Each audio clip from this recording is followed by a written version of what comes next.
नमस्ते साथियों, चलिए सुनते हैं मैं कुछ भी कर सकती हूँ धारावाहिक की चौथी कड़ी। कुछ भी कर सकती हूँ, मैं कुछ भी कर सकती हूँ। पॉपुलेशन फाउंडेशन ऑफ इंडिया की प्रस्तुति, यूनाइटेड नेशंस पॉपुलेशन फंड का सहयोग और बॉम्बे लोकल पिक्चर्स द्वारा निर्मित। उधर डॉक्टर पाल गांव के मासूम लोगों से पैसा बना रहे थे। गुप्त रूप से होने वाले बच्चे का लिंग परीक्षण और उसके बदले मोटी फीस।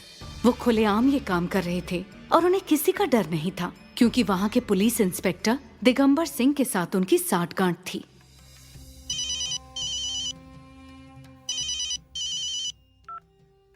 अरे डॉक्टर पाल, हम आप ही को फोन लगाने जा रहे थे। कैसे याद किया इंस्पेक्टर दिगंबर को? है? मुझे एक जरूरी काम है। हमको भी जरूरी काम है। बात यह है कि एक लड़की के साथ जरा हमारा वो चल रहा था और लड़की पेट से हो गई। तो तुम उस लड़की का? आपको तो कुछ बताना ही नहीं पड़ता, सब समझ जाते हैं आप। बोलिए, हम क्या सेवा करें आपकी? हैं? देखो, मुरली नाम का आदमी है, बहुत तेवर में यहाँ से निकला है। रिपोर्ट गलत निकल गई। हमने बेटा बोला था, बेटी हो गई। शायद कंप्लेंट लिखवाने आए। तुम जरा मामला देख लेना। अरे बस इतना छोटा सा काम 25,000 में हो जाएगा, चिंता मत कीजिए। 25,000? तुम्हारा काम हम मुफ्त में करें और तुमको हमसे पैसे चाहिए? अरे चलिए, आप कहते हैं तो 15 में काम हो जाएगा। ना आपकी ना हमारी, सहयोग से दुनिया चलती रहे बस। हम भेज रहे हैं लड़की को बच्चा गिरा देना, और हाँ, तुम्हारी मुरली की तो हम बांसुरी बजा देंगे। चलिए अब रखते हैं फोन। यहाँ मुंबई में जब भी अकेलापन ज्यादा लगता तो समंदर के किनारे अर्जुन के साथ घंटों बैठी रहती। देखो, आज चांद कितना सुंदर है ना स्नेहा। हाँ। पता है, जब हमारी शादी हो जाएगी तुम्हें मेरे लिए करवा चौथ वगैरह रखने की कोई जरूरत नहीं। तुम तो मान कर बैठे हो कि मैं तुम्ही से शादी करने वाली हूँ। नजर उठाओ स्नेहा, चारों तरफ देखो, मुझसे ज्यादा गुण वाला कोई लड़का तुम्हें मिलेगा ही नहीं। अच्छा, बोलो तो उंगली पर गिनवा दूं? इरशाद।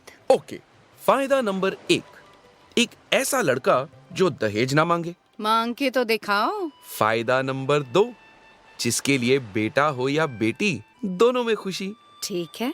फायदा नंबर 3, जो 2 बच्चों के बीच कम से कम 3 साल का अंतर रखे। मेरे पेपर्स से देखा। फायदा नंबर 4, जो घर चलाने में पत्नी का पूरा सहयोग करे। ये अच्छा है। फायदा नंबर 5, जो किसी भी तरह का नशा ना करे सिवाय डॉक्टर स्नेहा माथुर के प्यार का नशा। बहुत घिसा पिटा डायलॉग है। आजकल पुरानी फिल्में देख रहे हो क्या? लेकिन एक वादा भूल गए कि कभी झूठ नहीं बोलोगे। अब ऐसा है कि मैं एक वकील हूँ, मुझे कभी कभी खुद पता नहीं होता कि सच क्या है और झूठ क्या। ऐसी बात है तो फिर मैं चलती हूँ। अरे अरे, अच्छा अच्छा मिलॉर्ड, आसमान में चमकते सितारों को साक्षी मानकर मैं तुमसे झूठ ना बोलने की कसम खाता हूँ, ठीक है? अर्जुन के साथ से दिल हल्का जरूर हो जाता था, लेकिन मन कहीं ना कहीं प्रतापपुर के माथुर निवास से जुड़ा रहता था। वहाँ के हालात से परेशान रहता था। करवा चौथ की रात भी कुछ ऐसा ही हुआ। रत्ना भाभी पेट से थी, तब भी उन्होंने व्रत रखा, लेकिन पूरब भैया शराब के नशे में चूर अपने दोस्तों के साथ कहीं बाहर थे, घर ही नहीं आए। बाबूजी, भैया फोन नहीं उठा रहे। अरे आ रहा होगा। हाय तो काय मचा रही हो? रत्ना बेटा, तुमने सुबह से एक निवाला नहीं खाया, कुछ खा लो ना, पूरब आ जाएगा। बहुत देर हो गई। वो नहीं आएंगे माँ, हमेशा की तरह वो आज भी नहीं आएंगे माँ। हम अपने कमरे में जा रहे हैं। भाभी, भाभी, हम डॉक्टर पूनम को बुलाते हैं। एक तरफ पूरब भैया की लापरवाही से रत्ना भाभी की हालत ये हुई और दूसरी तरफ सीमा के लिए उनके पति रवि तोहफे में कुछ ऐसा लेकर आए जिससे देखकर सीमा के पैरों तले जमीन हिल गई। तुमने हमारे लिए व्रत रखा, पूरे दिन भूखी प्यासी रही। अब पति होने के नाते हमारा भी तो फर्ज बनता है ना कि हम तुम्हें कुछ तोहफा दें। जी वो अरे शर्माओ मत, रिपोर्ट आ गई है तुम्हारी, यही है तुम्हारा तोहफा। पर इतनी जल्दी नहीं, थोड़ा सा तड़पना होगा तुम्हें। रिपोर्ट में आखिर क्या था?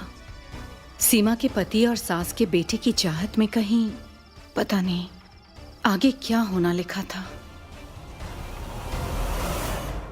मेरी इस डायरी के बाकी पन्नों में है आगे की कहानी, जो कभी अधूरी है तो कभी पूरी।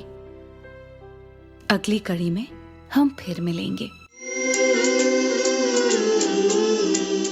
साथियों, आज के जमाने में लड़कियां और लड़के हर जगह कंधे से कंधा मिलाकर चल रहे हैं, तो फिर ऐसी भेदभाव की वजह आपको क्या लगती है? क्या इसे दूर किया जा सकता है? लेकिन कैसे? अपने विचार हमसे जरूर साझा करें। अपने फोन में नंबर 3 का बटन दबाकर रिकॉर्ड करें। नमस्ते। मैं कुछ भी कर सकती हूँ।